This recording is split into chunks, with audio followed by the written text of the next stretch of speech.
Hi, my name is Bill Webb. I'm the lighting designer and technical director for the Performing Arts Department. And for I Live Here, I was also the scenic designer and lighting designer. Got involved with I Live Here at the end of last academic year.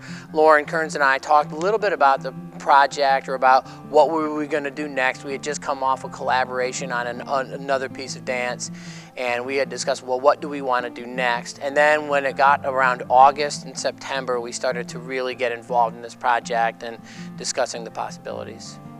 A lot of our meetings were really just creative meetings, throwing out ideas and things like that. I really started to put these ideas into more of a concrete structure late in the fall semester, and then we started to really put it into realistic terms in January, February. I started doing the actual draftings for it and the renderings and things like that, and then we started construction in mid-April. Tech rehearsals have gone very well for this piece, I think. Jay and I talked the other day about how we look at the technical rehearsal process like a trip from New York, or North Carolina, I'm sorry, to California. And every day you get a little closer to California, you get a little closer to your goal. So one day you've gotten to Illinois, and the next day you're in Colorado, and then you're in Nevada, and then you're in California, and eventually you're dipping your toes in the Pacific Ocean. On Thursday night, we started what's called the load-in process for this show, for Vibe and also for I Live Here.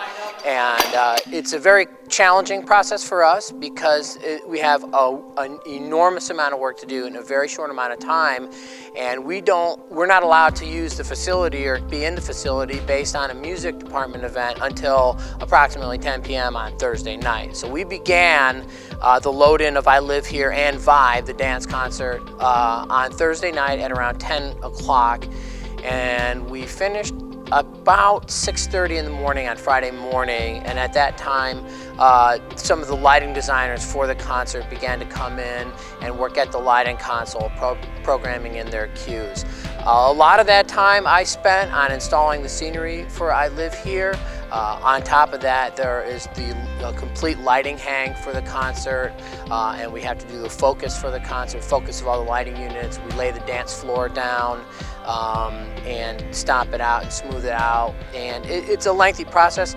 It's very challenging because we do have to do it in that overnight period of time.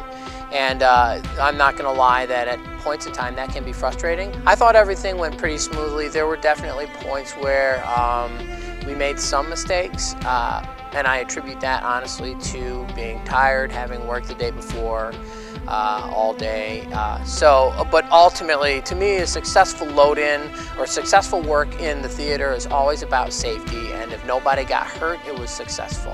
And nobody got hurt that night, so I do look at it as a very successful overnight. There was a lot of problems to solve.